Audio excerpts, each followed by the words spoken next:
shit my way.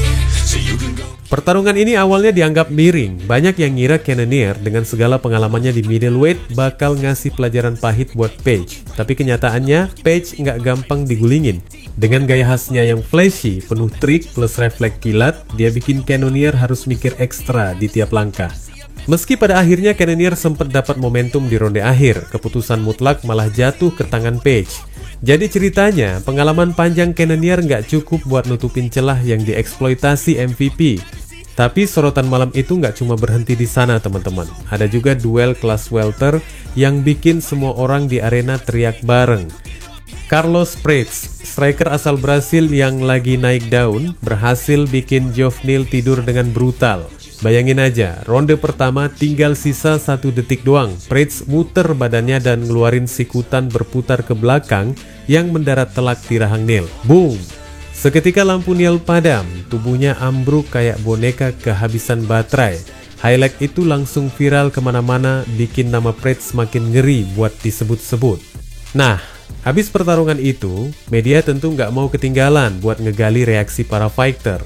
Page, yang malam itu lagi euforia usai ngegenggam kemenangan mutlak lawan Cannonier, buka suara soal kemungkinan adu nasib lawan Prates. Menurut MVP, ide duel sama si pemilik sikut maut itu justru bikin dia semangat.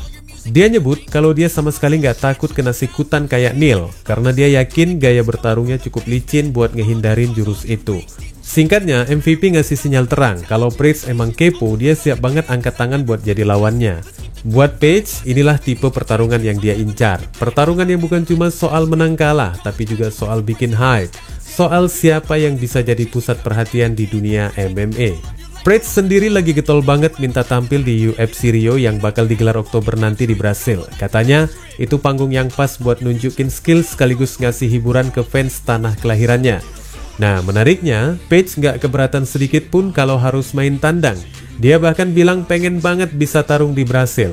Katanya dia punya fanbase loyal di sana sejak lama, bahkan sempet ada yang nyamain dia sama legenda besar Anderson Silva.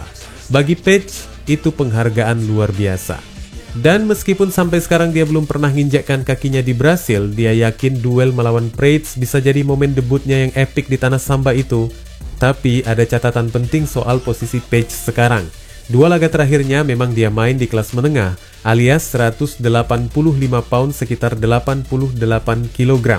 Walau berhasil nunjukin kualitasnya, MVP ternyata nggak terlalu kepo buat lanjut di sana kecuali ada tawaran pertarungan gede. Dia lebih condong buat turun lagi ke kelas welter, 170 pound, tempat dia merasa lebih nyaman dan sesuai dengan gaya eksplosifnya.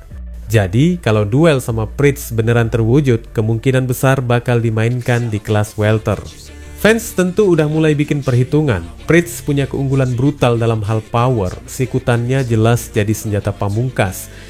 Sementara Page dikenal dengan gerakan unpredictable, striking aneh tapi efektif, plus refleks yang bisa bikin lawan frustrasi. Pertemuan keduanya bisa jadi semacam puzzle. Apakah Prates bakal berhasil ngejar dan mendaratkan power shot? Atau justru Page bakal menari-nari, ngeluarin jurus anehnya dan bikin Prates jatuh ke perangkap? Satu hal yang pasti, UFC selalu suka pertarungan yang punya nilai jual. Duel Page versus Prates jelas punya itu semua. Drama, hype, cerita menarik, dan potensi highlight reel. Page punya gaya entertainer yang bisa bikin penonton nggak berkedip, sementara Prates baru aja nunjukin kalau dia bisa bikin KO paling brutal di detik terakhir. Gabungkan keduanya dan hasilnya pertarungan yang dijamin trending. Jadi sekarang bola ada di tangan matchmaker UFC. Apakah mereka bakal ambil risiko ngasih duel ini ke publik atau bakal nunggu dulu buat ngasih jalur berbeda ke Prates maupun Page? Satu hal jelas, kalau pertarungan ini beneran di-booking, atmosfer di Brasil bakal meledak. Fans lokal bakal kasih dukungan penuh ke Prates, sementara Page datang sebagai villain yang siap bikin kejutan. Cause I don't give a fuck what you say. Yeah, I'ma do shit my way. So you Leron Murphy, petarung asal Inggris yang udah lama digadang-gadang punya potensi besar, akhirnya nunjukin kalau hype tentang dirinya bukan isapan jempol belaka. Dengan mental baja dan skill striking yang rapih tapi brutal, dia sukses menumbangkan Aaron Pico, petarung yang dikenal punya reputasi gila dalam gulat dan kekuatan eksplosif. Kemenangan ini bukan cuma bikin Murphy makin naik daun, tapi juga langsung ngebuktiin kalau dia pantas duduk di kursi penantang nomor 1 sabuk emas featherweight UFC. Dan siapa juara yang lagi nongkrong di singgasana? Ya jelas, Alexander Volkanovski. Nama yang udah kayak tembok kokoh di kelas bulu. Udah bertahun-tahun dia jadi bos besar yang susah banget digeser. Tapi begitu hasil pertarungan diumumin, Volkanovski nggak buang waktu. Dia langsung kasih sinyal kalau Desember adalah bulan yang pas buat ngehadapi Murphy. Tanpa nunggu pengumuman resmi UFC, semua tanda panah seolah udah nunjuk ke duel ini. Nah, Leron Murphy sendiri ternyata juga nggak keberatan dengan jadwal itu. Menurutnya, Desember adalah waktu yang paling ideal. Dia merasa jadwal itu kasih kesempatan buat dirinya healing dulu, ngisi ulang energi, dan tentu aja habiskan waktu bareng keluarga sebelum balik lagi ke oktagon dengan versi terbaik dirinya. Dia ngelihat laga itu bukan cuma sekadar fight biasa, tapi momen monumental, kesempatan buat berbagi panggung sama salah satu featherweight terhebat sepanjang masa, si Volkanovski. Murphy juga yakin kemenangan lawan Pico udah cukup buat bikin rekor pribadinya makin legit. Dia masih belum terkalahkan dalam 9 duel. Dan catatan di UFC pun makin gemerlap, 10 kali naik oktagon, 9 kemenangan dan 1 seri. Baginya, angka-angka itu udah jadi tiket emas yang sah buat perebutan gelar. Tapi yang bikin Murphy makin percaya diri bukan cuma soal angka, dia juga punya cara pandang unik soal menghadapi lawan. Menurutnya, tiap petarung itu beda resepnya, nggak bisa asal main satu strategi buat semua. Misalnya, kalau lawannya Josh Emmett, jelas nggak bijak kalau berdiri terus-terusan tukeran pukulan. Karena udah banyak bukti orang yang nekat kayak gitu, ujung-ujungnya tumbang.